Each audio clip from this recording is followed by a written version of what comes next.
Hi everybody, Chris Titley here and welcome to Scoreboard. Scoreboard is based on one simple premise, and that is premium access for curious minds. We have conversations with athletes, coaches, owners, CEOs, stakeholders, broadcasters, and people who think, lead and make things happen.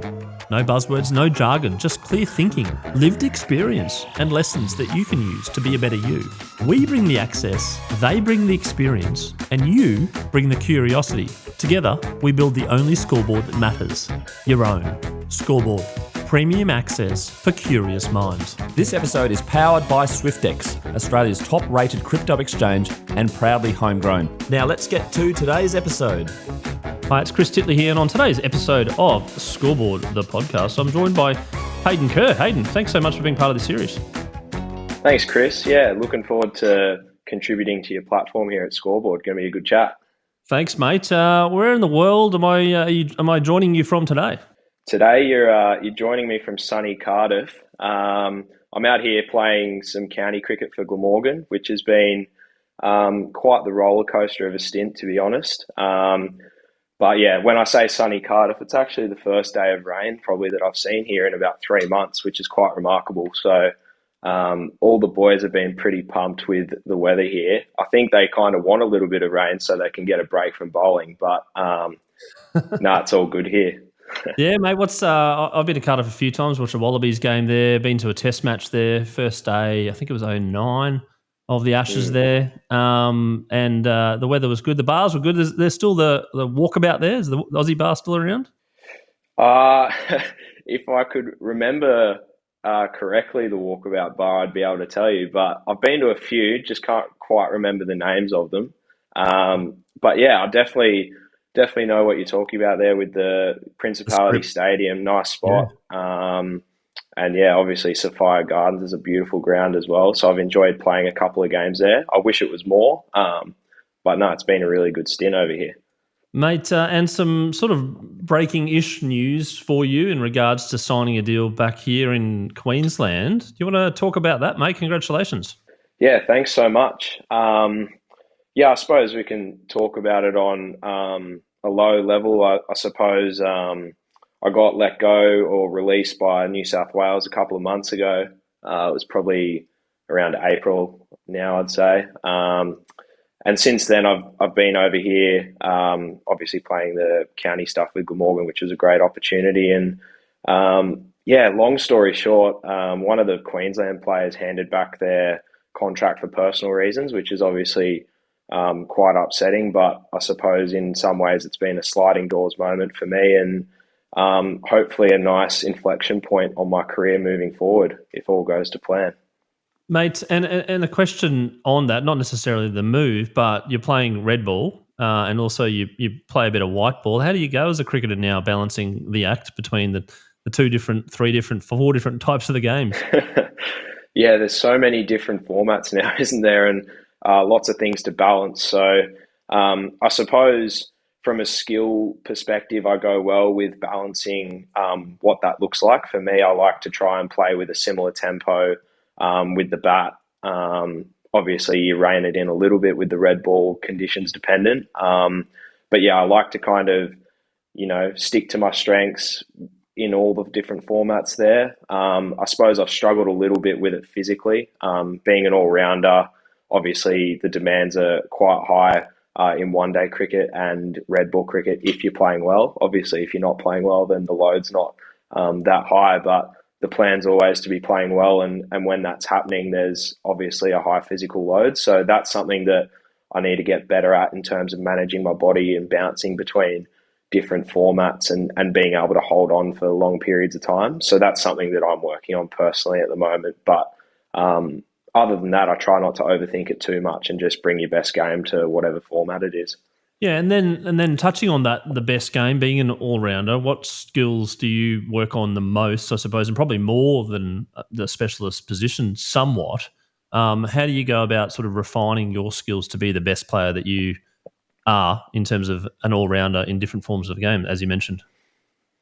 Yeah, I think it's an interesting question. I suppose I've gotten to the point now where I feel like I've got a pretty balanced understanding of my game, and I think it just depends on what time of year it is and what's coming up next. And that's kind of how I work on or, tinker with my game. So, for example, coming over to Glamorgan, I knew that, say, around April time, and I had about 4 weeks to build up before the T20 blast here. So most of that prep was with the white ball in hand, bowling lots of Yorkers, lots of slower balls, hitting a nice hard length, and then being really positive with the bat and trying to, hit the ball at the right trajectory, hit it with power, and not overthink it too much and just be a bit creative with my game. So I suppose that's an example of me prepping for T20 cricket versus red ball. I haven't played a lot of red ball in recent history, which is disappointing for me, and it's something that I'm really looking forward to when I get to Queensland shortly. And I suppose once I get there, it'll be adapting to the new conditions. Playing at the Gabba, obviously, it's quite different to the SCG. So, I'll be able to, tinker with those plans and adjust accordingly and see how it goes.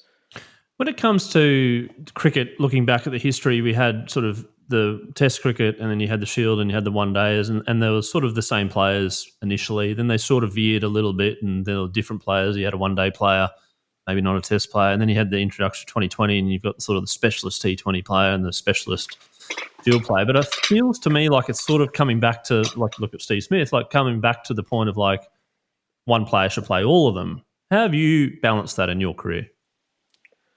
Yeah, I suppose class is permanent, isn't it? And it goes to show when someone like Steve Smith comes back to the Big Bash and, he plays 3 games for us at the Sixers and he scores 200s. So, I suppose, like I'm trying to keep it, balanced and it's hard to describe,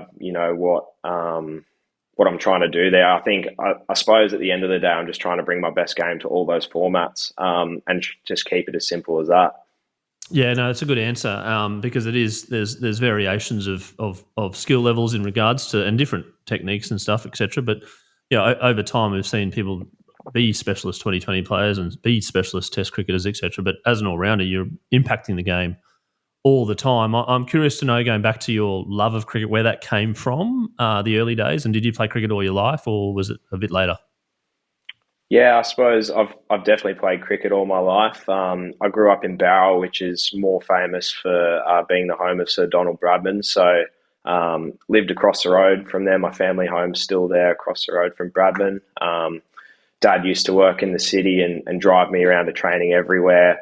And now he's rolling the wickets at Bradman and he's one of the curators there. So it's a nice little full circle moment there. But yeah, I've always loved cricket. It's always been a part of my life. And yeah, that kind of just grew and blossomed as I became a teenager and then moved up to Sydney. In regards to Bowral Oval, do you remember, what's your first sort of good memory of that oval, if it is a good memory, or your memory of that oval full stop? My first memory would definitely just be, mum holding me back from running across the road to go to Milo cricket. That was probably my first memory. But then in terms of like something that stands out was definitely the Pura Cup. I remember we would have, built some stands around the ground there, small stands, and they would have hosted the Pura Cup, New South Wales, maybe versus Queensland from memory. People like, Phil Jakes and those types of guys batting out on Bradman Oval. Great times. And yeah, something I, reflect on quite fondly. Yeah, no, and that being your local club with so much tradition, so much history, and visitors coming to the town to go through the museum, etc., and the bakery and the bookshop, I believe. Oh yeah, that's right. Yeah, Gumnut Patisserie. That's it. Yeah, no, it's pretty good. Shout out to them if they're listening, by the way. So, and playing your junior cricket there, did you play for that club? Yeah, I played for Bowral Cricket Club. Played for them until, I suppose even throughout high school as well. Played for them in the first grade competition, and then as things started to progress personally, I started to make the move up to Sydney. So Dad he was working in the city. I remember he'd get up at 4 a.m, drive up to Sydney from Bowral, work for the day, drive back, pick me up early from school, drive me back to the SCG indoors for 5th grade training at Sydney Uni, watch me roll a few left armers out at the 5th and 6th graders, and then drive me back home. So he was doing that a couple of times a week, and then obviously taking me up on Saturdays as well, which when I look back on it does make me laugh a little bit, because maybe I was just ridiculously delusional about where my path was as a cricketer at the time. But in the same breath, I loved it so much, and he'd do anything for me. So I suppose in some ways it's gotten me to where I am today. What is it about cricket that you love the most? It's quite a generic question, but I also go back to the fact, were you like kind of fanatical when you were a kid as well, and were there people that you looked up to and had posters on the wall, etc., or was it just an interest in playing? Oh, definitely fanatical about it. Loved all the players, knew everything about them. Loved going to the games when the opportunity came up as well. So was definitely in love with the game. I suppose some icons that I looked up to, Shane Watson as an all-rounder, loved him. Loved Hussey's batting. Loved Ricky Ponting. Loved watching Mitchell Johnson bowl fast. I suppose that era of cricket in general. That was a special time. And I suppose now it's very similar in the sense that we do have a pretty all-star team at the minute. It just has a different feel about it when I'm kind of mixed in and amongst them at, say New South Wales training, and you're in the nets with them. It's quite surreal, but at the same time, I feel like it brings that personality down a peg, because it doesn't seem too unreachable and unattainable, if that makes sense. It's been interesting. Yeah, no, it does make sense, and they're all 81 babies too. Mitchell Johnson and Shane Watson. In my era, I wasn't privy enough to play for the Australian under-19s that era, captained by Michael Clark. But it was a pretty good team with Mitchell Johnson, Michael Clark, Shane Watson. I think it was Nathan Horrocks was in there as well in the mix. Some good cricketers through all that. But when you met these people for the first time and you got picked in your first class game or list day or even 2020, and you met them, what was the chat like? The chat, well, I suppose in my first class debut, none of those guys were playing, but a funny side story, the first time that I met Pat Cummins would have been it was my debut actually. It was my debut second 11 game for the ACT Comets. And for whatever reason, him and Josh Hazlewood were prepping up for the test series at the time. And their prep, I'm not sure why, but it looked like bowling a few overs down at Phillip Oval. So my debut was, with or alongside Pat and Josh in the second 11 for the ACT side. But the first time I met him was as I went to put the key on the door at the hotel, and there was Paddy in my room with me. So it was really nice of the coach to kind of set up that arrangement for me, and that's quite a organic way to get to know someone. And I reflect on that moment in time. It was awesome. When you meet these people, the high performers at the highest level and the best in the world in their trades, like what's some characteristics that you have now learnt from them, I suppose, in regards to their habits and their personalities, and what makes them a little bit different?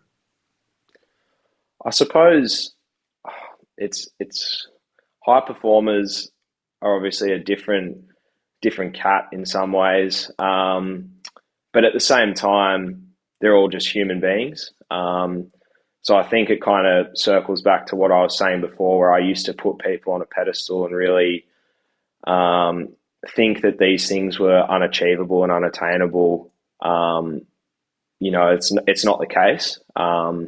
I suppose it's not really the answer you're looking for there, but it is the answer, because I interview these people, like some of these people, not Pat Cummins, for instance, but certainly people that have come on to Scoreboard. They've been world champions and gold medalists and the best in the world at what they do. And even there's a golf clip the other day, Scotty Scheffler talking about winning the tournament and then going, his parents, his kids going, "Oh, what's for dinner, Dad?" You've just won the tournament of your life. And then you go, well, you still have to eat. You still have to think about dinner. Still have to think about, putting the bins out or whatever it might be. It comes back to your personality and human beings, because that's we all are human, but there are different habits, I suppose, and ways of thinking for high performers. How do you see high performance sport in terms of mental, I suppose, mental physique and training as well as physical training? I suppose it's definitely an art. And in the past, I used to think it was a science. So kind of leans into something that I've been trying to get better at recently. I used to try and tick every box, cross every T, dot every I, and I still do. It's just my nature. But I'm trying to lean into being a little bit more creative, being a little bit more relaxed, and understanding what I need at different times, and just listening to that. So I suppose that's kind of where I'm at in terms of mental performance and that side of the game.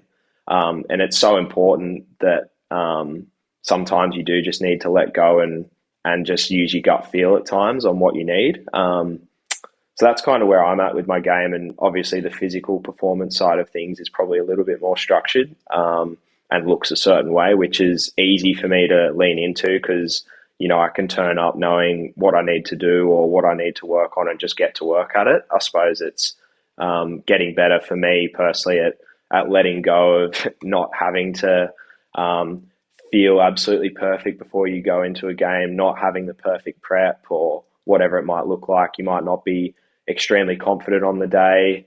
You might be coming up against good opposition that you haven't done well against in the past. So it's kind of being able to look past that, and be confident in your own process and what you've done up until that point, and just go out there and let go. Were you someone that kind of beat themselves up, your own worst enemy as a junior cricketer in regards to, I suppose, your performance, and you come off and you're like, oh, I should have done this, should have done that. I'm not happy with myself, because I do see every now and then sometimes batters come off at getting 78 and just throwing the bat down or something, whereas you probably go 78 is pretty good, but they were unhappy that they didn't get on at 100 or 200 or whatever. Yeah, I think I was pretty good as a junior. I was obviously, you'd get disappointed and upset about not playing your best or having a poor performance, but I suppose I've learnt over time that all you can control is your process, and if you're getting out in the right ways, as bad as that sounds, then that's okay. Some days it works, some days it doesn't. That's just the nature of cricket, and that's kind of why we love it as well. And in regards to that, giving your best or trying your best as a bowler, sometimes I'd imagine you bowl really, really well and you don't get a wicket, and sometimes you might bowl some pies and get five for. Is that kind of sometimes like that? Particularly in T20, yes. And I think I'm kind of in that phase at the moment where I reflect on my first breakout season in the Big Bash. I think I took between 23 and 25 wickets with Moses Henriques standing like my captain at mid-off, just basically telling me what to bowl, and that everyone was just trying to slog me because I was kind of new on the scene. They have to face, Stephen O'Keefe, Ben Dorsham, Sean Abbott, all these world-class bowlers, and then finally they get the chance to face me and they're trying to hit me out of the park, which is how I was getting a few wickets. But I think now that I've taken, a step forward in my bowling and a step forward in terms of role playing at the sixes, bowling some really hard overs now, it's more about how can you go for 6 or 7 runs off the over, and that's a great win. It's not really as much about the wickets anymore. So definitely, looking at economy rates, that's a really important thing in the short form for me personally. Definitely haven't taken as many wickets as I would have liked or have in the past, but I think it's more a reflection on what I'm doing for the team now versus how well or poorly you're bowling. Yeah, it's an interesting topic around the role in the team in T20. I was speaking to Hugh Wybgen recently about he's sort of batted in 4 different spots and can be shifted up and shifted down the order around according to what the team wants. But obviously, as an individual, you need to practice all sorts of different things, maybe coming in as a pinch hitter or maybe coming on as an opening bowler or whatever it might be. How are you in regards to that as a player now? You're ready for everything and anything? Yeah, I suppose I've just kind of evolved naturally just from being exposed to different situations. These days, I'm pretty specific with my prep. I feel like I've been pigeonholed a little bit with my batting, and I'm kind of down the order now. So I kind of know that if I'm going to get a bat, it's a maximum of probably 15 balls. So it's just how can you have the most amount of impact in those 15 balls? When I first came onto the scene in professional cricket, it was my Sixers debut. I came into that side as a batter. I opened the batting for my club at Sydney University and did really well in that role. And so the first probably 2 or 3 years of me being signed at the Sixers was as, I would say, a batting all-rounder who can bowl a few seamers. But obviously things change and things evolve. And I suppose at the Blues, I started batting between 6 and 8, and the same thing at the Sixers as well. So, they got a lot of value out of my bowling, and just kind of slid down the order a little bit, which is fine. And that happens, I suppose, in these franchise leagues as well, when you're recruiting specialist players and overseas players such as your James Vinces and those types of players. They're there to open the batting and they're there to do a job. So, that's, to be expected to kind of slide down the order as an all-rounder in those situations. Let's talk about the Big Bash for a second. It seems like a good red wine, mate. 14 years in, it just keeps on getting better. The crowds, the atmosphere, the type of game, the innovation within the game, with the surges and things like that and whatnot. Since you first started playing to where it is now, how do you describe it? Yeah, I think it's ebbed and flowed a little bit. I suppose I think when I first came into it, it was on fire. Some massive names, big crowds, anything and everything that you'd expect. And then obviously we went through that COVID period where no crowds. I think we probably played a little bit too much with the rules and the innovation of the game that made it a little bit Mickey Mouse. And remember for a bit longer one time, I remember as well, into back to school, etc. I think, and then they tried to tie it back a bit. Yeah, we had I think it was 15 round games in the year plus a long final series. So I remember, there was one season playing 18 games in the year, which is quite a lot for such a condensed kind of period. And then they've made their adjustments again, changed a few rules and brought it back to 10 games a season. And, all the TV ratings are saying it's, that everyone's loving it. Whether or not they tinker with those, I have no idea. But from what I can understand, it's going really well. The crowds are great, especially having 5 home games a season. I think your support kind of buy into that now, and they really rally around those 5 games and make it a bit of a spectacle. So it's been really good. And how do you go during that period of intensity of injury and workload management and travel, etc.? Because it is quite intense, right? It's this block where you're kind of playing one game, then you're traveling and on a plane, then you're out there again, and then you're playing, and then you're on Tuesday, Thursday, Friday, Sunday, etc. Yeah, there is a bit of that. I suppose the staff are really good with managing it now and not asking too much of you outside of those games in terms of, extra training or whatever that might be. So it's more about staying fresh throughout that period. And if you're playing well, it all kind of sorts itself out. I suppose the only disappointing thing about those short form tournaments is if you do get injured, I suppose you do miss most of the tournament and miss your opportunity there. But obviously that's just the nature of the game. And I think the Sixers are really good at managing that stuff. And I've had some successful seasons with them out on the park and being able to stay fit and playing well. So, yeah, I've really enjoyed that experience. I suppose it's when you start to intertwine that with trying to prep for 4-day cricket on the back end and at the start of that schedule, that's when things for me personally start to go a bit amiss. But yeah, something I'm working on and hopefully I can figure all that out over the next couple of years. And when it comes to continuing to have fun, and you obviously had fun as a kid and playing, etc., the balance between money and professionalism and eyeballs and feedback, I suppose, versus having fun, how are the ebbs and flows of enjoyment levels as a high-performing professional cricketer? I think I've always enjoyed it at an equal level. There's never been really a period where I've not enjoyed the game or I've felt disconnected from the game. There's never really been a period like that. I think it's more just if there is ever those feelings for me personally, it just comes from a place of not really reaching the goals I'd set for myself or the ambition that I might have had for that period of time or that season. And that's purely the only way that I would ever really feel, disheartened by the game of cricket. Other than that, it's been a life-changing experience for me and basically the best thing that's ever happened to me. It's been such a great ride so far, and with everything that's to come as well, like I mentioned earlier, I feel like I'm really at an inflection point in my career with everything that's going on, contract-wise inside the game, moving states, getting opportunities overseas, and taking that leap and moving to Queensland. So I think, these things really excite me. Obviously, there's a few teething issues and admin to work through, but it's all part of the game, and I'm really looking forward to those challenges that lay ahead.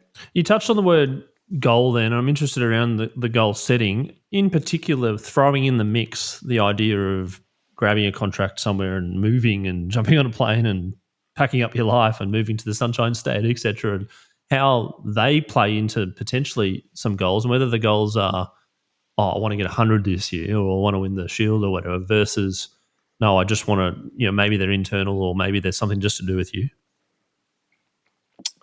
Yeah, I haven't really thought too hard about the goals that are kind of relevant to me moving forward. I suppose a lot of it is to do with being on the park and staying on the park, because good things happen to me when that's the case. I feel like I'm a really consistent cricketer, and I don't really have those periods of time where you're not contributing to the team. And I suppose that's much easier as an all-rounder if one skill's not firing, the other is, and you make sure that happens. And I suppose sometimes you put yourself under a bit of pressure to do that, but it does get the best out of you as well. And it's a healthy thing to have, I think. So, I suppose in terms of goals, like, I'd just love to play as many games as I can for Queensland. I haven't really put numbers in front of me or different selections and stuff like that. It's basically, can I stick with my process over the week to set myself up really well to perform?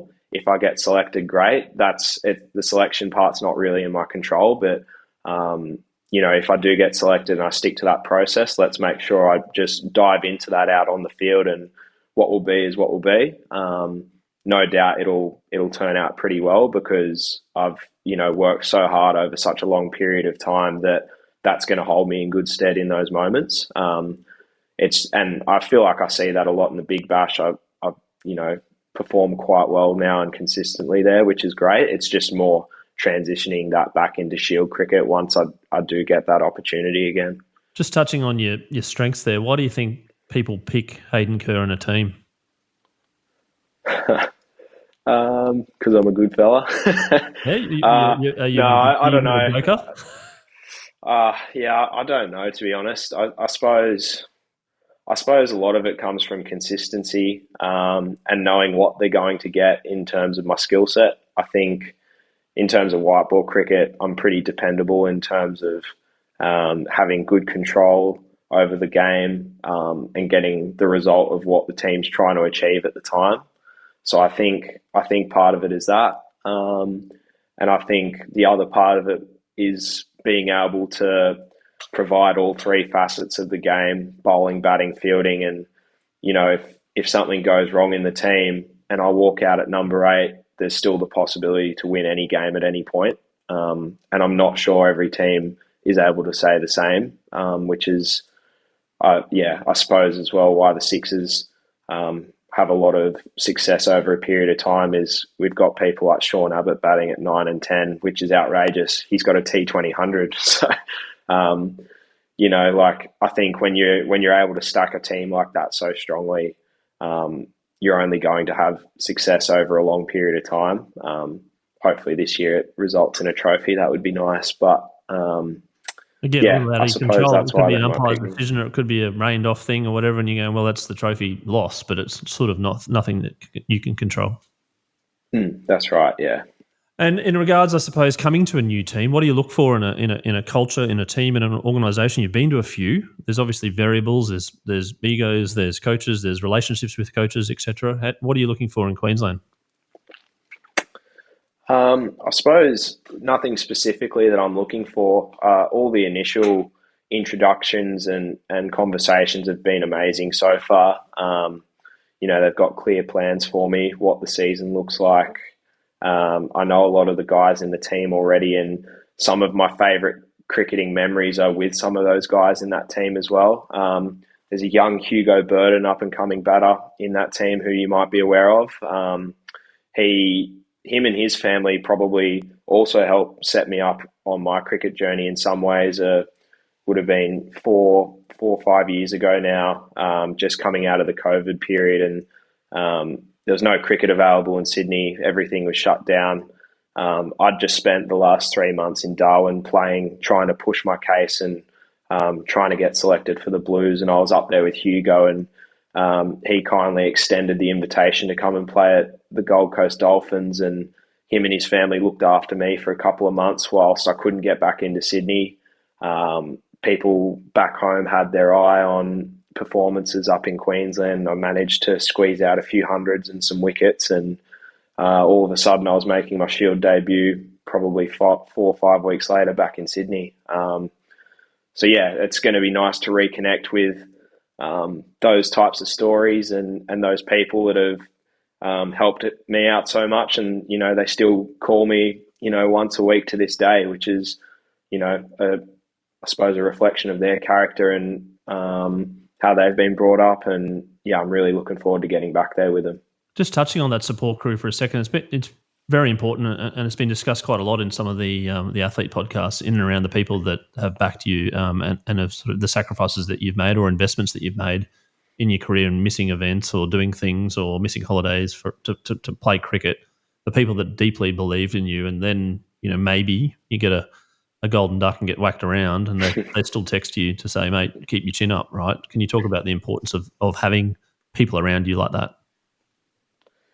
Yeah, I probably couldn't place more importance on it. It's obviously over a period of time I've come to realise who that really tight circle is, and it's definitely a mixture of my immediate family, my partner Jackie, a few of my best mates, and my club at Sydney University, and then a few coaches as well that have been there throughout the ride. Basically from start to finish, I've had a couple of consistent figures throughout that time. One in particular, Nick Larkin, who I played with throughout his career at Sydney Uni, played a little bit with him at New South Wales, and now he was my batting coach at New South Wales as well. So it's been great for someone like that to be consistently in the picture from start to finish. And by start, I'm meaning 6th grade at Sydney University as well, when he was there playing in the ones, and he'd be there throwing balls at a couple of us who are in the kind of up-and-comers program that they run at Sydney Uni, and all of a sudden he's, throwing you balls at, as the New South Wales coach, and you're going out there to bat for him. So, he's still someone that kind of keeps in touch, and we chat all the time about everything cricket and off the field, obviously. But it's great to have those people in your life, because you do need them, and it's not until the point that you need them that you realise it. It's very important thing to have. You get the 1,000 texts when you do really well, and maybe not the texts when you don't do so well, right? That's it, yeah. And you want to see the ones when you're not doing well. That's when you need it. And it's, like you mentioned, it's funny who kind of comes out of the woodwork at those times, because they're the ones that really do care about you and what you're trying to achieve. And that's the most important thing. You touched on your support crew and your friendship group, etc. I'm curious to know what your scoreboard moment is. You may have already mentioned it. Potentially is a moment in your life which is like a Kodak moment, very, very vivid, and you're like, it feels like yesterday. And from that moment, things changed. Yeah, I kind of think about my scoreboard moment as periods in time. And I think one of those periods in time was, like I mentioned, that Darwin period, going up there, taking a punt on myself I basically quit my job as a physio. I had a base 1-year contract at the Sixers, and it was basically a dive-in moment before before I do commit to, full-time work. And the person I am, when I try and do something, I do it 110%. So I thought, you know what, let's give cricket a full crack. Let's try and get on the Blues list. Let's play Shield cricket, Big Bash, and the rest. And that was my moment, I suppose, that kind of took that leap, and the journey that's taken me on. Darwin 3 months, 4 months, into the Gold Coast, into Adelaide, still locked out of Sydney, back to Sydney, Shield debut, into the BBL, which was my breakout year. And then all of a sudden, 6 months later, I was at the IPL. I was playing for Derbyshire County. It was silly when I reflect on it. And I suppose it's, a good lesson in terms of, being able to let go and just, I suppose, commit to your process, and wherever that takes you is wherever it takes you. Speaking of process and wherever it takes you, in the back of your mind in regards to cricket doesn't last forever. It can last till quite an oldish age, I suppose, playing cricket, but it doesn't last forever. What's in the back of your mind, or is there nothing at the moment in regards to, like, let's just put the head down and give it your best shot, like you just mentioned before? There's plenty in my mind. It's always whirring up there. And particularly a few months ago, after being released by the Blues, it all kind of hit me at once. I'm still playing Big Bash cricket, but obviously that's only for a couple of months of the year. So got 10 other months to fill. And yeah, in the background, I've got a physio degree, so I was wondering about, do I dip the toe back in there? I've got my like a level 3 high performance coaching cert, which I did last year up in Brizzy, and coaching something that I really think I'd add a lot of value to in the cricketing world at some point, whether that was going to be now or in 8 years, who knows. I've been dabbling with the idea of getting into finance, which would be obviously a very big change up for me, but I've got the opportunity to explore it now. So I was thinking about maybe doing that at some point. And yeah, as you can tell, I'm a bit sporadic and a bit everywhere at the minute, but that's just the nature of my life at the moment. I'm trying to lean into it. Yeah, mate. So where's the interest in business from? You got a curious mind around profit and loss and how things work and how share prices go up and down, etc.? Yeah, I suppose it definitely stemmed from the crypto world. I suppose I dived into that, would be 5-6 years ago now. Hugo was one of the big advocates for it as well. His old man works in that space. And my dad comes from the banking world, so he's kind of been exposed to, obviously not cryptocurrency, but the ideas and theories around all that sort of stuff. So, yeah, definitely got my interest from the crypto world and loved doing research and trading and learning different things inside that space. It was, yeah, a really exciting thing to learn about, and it still continues to grow, and it's pretty astounding what it's doing at the minute. But yeah, I suppose that's where that's all came from. So if that's something that I can revisit down the line and maybe just, making it a little bit more risk averse, that would be nice. Mate, I think we might have also share a common sponsor. I think Swyftx was one of your sponsors for a while. Yeah, they're one of my sponsors for the last Big Bash. So that was a really nice moment, because I think I reached out to them. I was saying to their head of marketing, Caitlin, that I reached out to them probably 4 or 5 years ago when I just started playing and didn't hear anything back. And then all of a sudden they were sponsoring the Sydney Sixers, and I got asked to do an appearance for them. So she came down and I nailed her about it.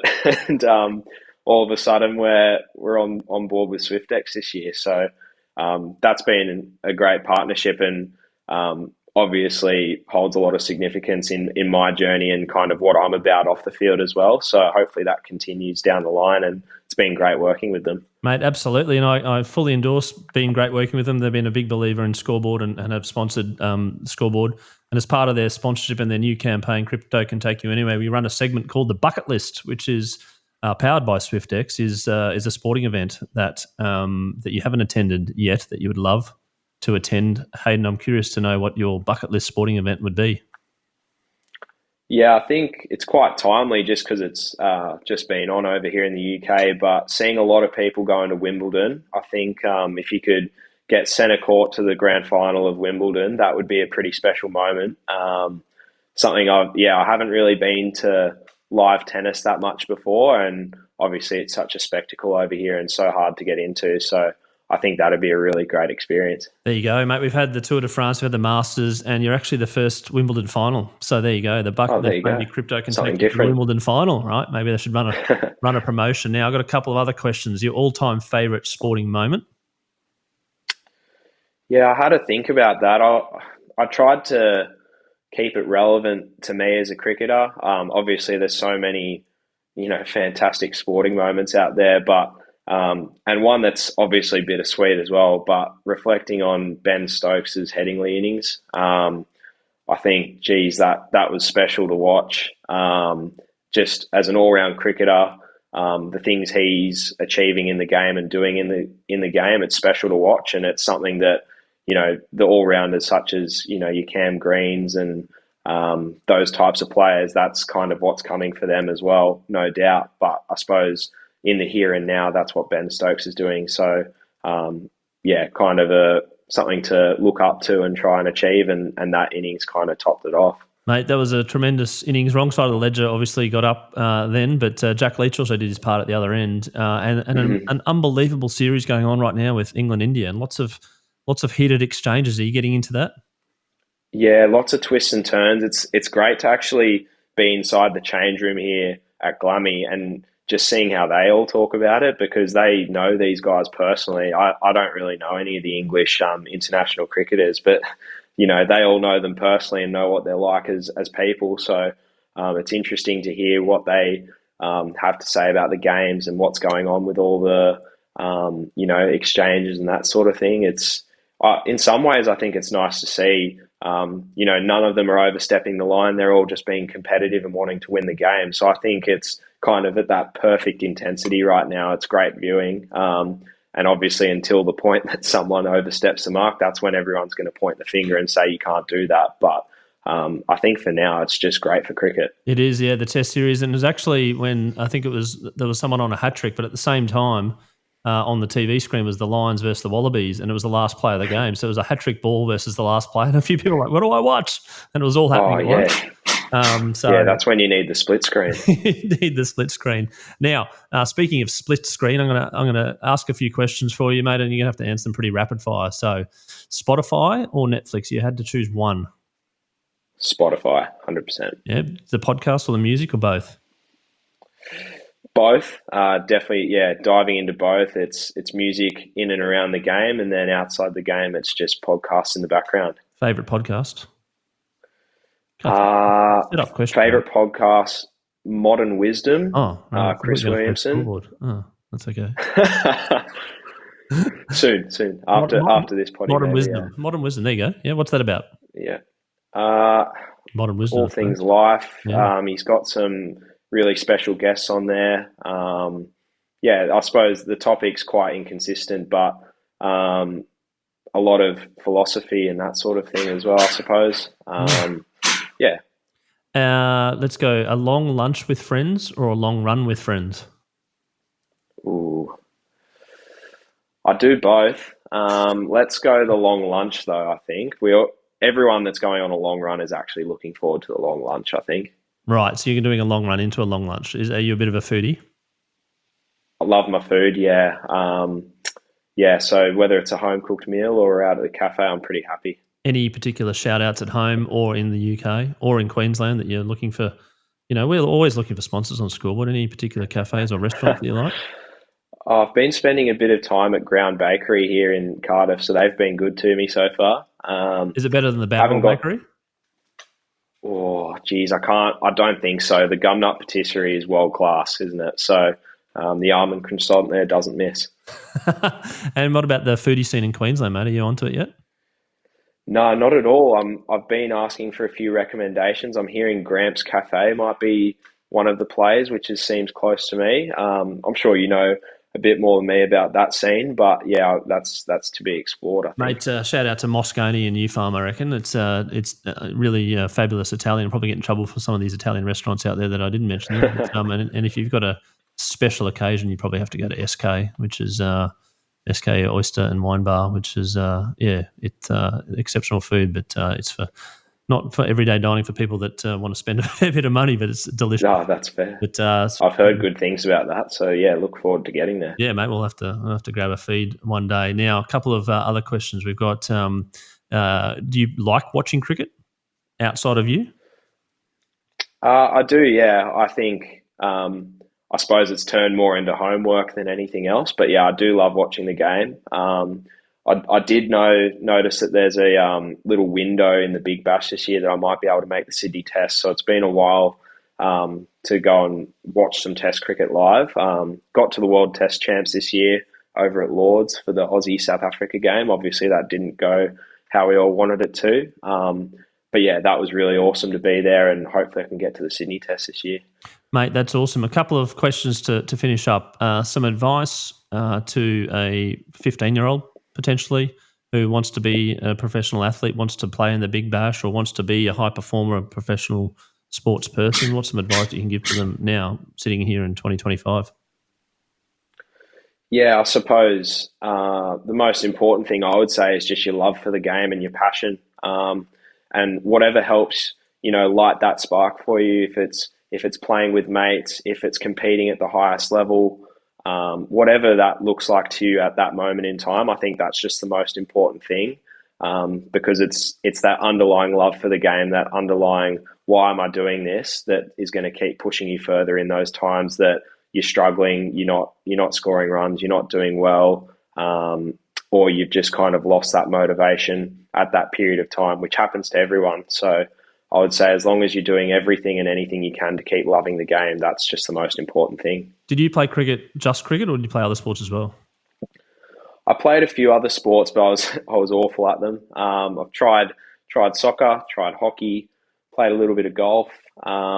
But at the end of the day, I was also, involved in cricket that all year round, despite the weather in Bowral, I was always trying to get across the road and bowl in the nets and take my mates over there. So it was always cricket first, and then we'd, make some room for some golf or, a bit of soccer after that. But I suppose not that great at any other sports. And the final question is around being a parent. I've got 3 kids that play sport, and obviously there's an element of behaviour and etiquette and support that level that is required from parents. And you mentioned that you're a level 3 coach. And have you seen some parents and their behaviours, and what's some advice you can give to parents around their kids playing as well?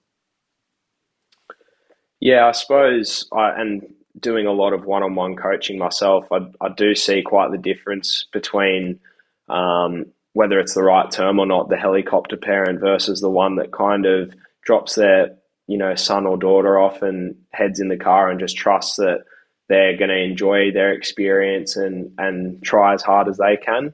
I suppose I think back to, how my parents probably operated with me, and at no point did dad ever really hover over the nets or take me over to bowl. It was always me, yelling at him, Dad, let's go over to the oval. Can you bowl at me? Can you do this? Can you do that? And then I suppose it just organically came from inside that I loved it so much. And I do see that a lot in, those players at that younger level.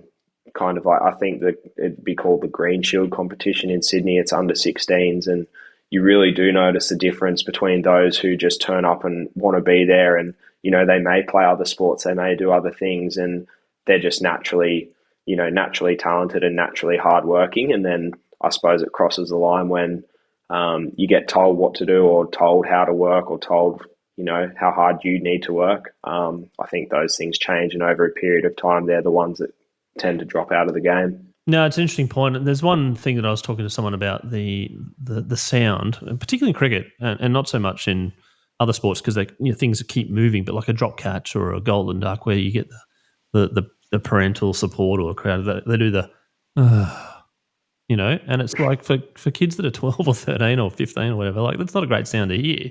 And you're like, imagine them feeling that. And I didn't like that playing growing up. But it's interesting because there's a lot of pressure on. There's money, there's fame, there's bright lights, and SCG and MCG right on the line right now. That's right, yeah. And I suppose when you are hearing those things and seeing those things at a younger age, it's not that deep. You're just there trying to enjoy yourself and have some fun with your mates. So a lot of the time, I suppose it's people trying to live vicariously through their kids, and that's a shame. And it's nothing that I've ever experienced, thank God. But it is, it's something that I try and make a little bit of an impact on when I am doing my coaching with the one-on-ones, because it is really important. And obviously it does tend to be those types of people that are seeking the coaching, and there is a bit of a process in trying to, get people just to let go and just trust that if they try their best and they love the game, that it'll all work out over a period of time. Nothing's going to happen in 2 months, 1 season, 2 seasons. Over the course of 3 to 5 years, that's when you start to see those really big changes and big moments in your career. Trust the process, Hayden Kerr. I really have enjoyed this chat, and obviously congratulations on your new signing to Queensland. You're going to trust the process when you come up here to Queensland as well, and we'll take you out to a nice lunch at one of those restaurants that we mentioned. I really do appreciate you having a chat with us today and being on Scoreboard, and all the best in the remaining season at Glamorgan, etc. And when you come back here, let's catch up and follow your progress, and here to support. Really look forward to it, Chris. Thanks so much for having me on, and hopefully there's a gold nugget here or there.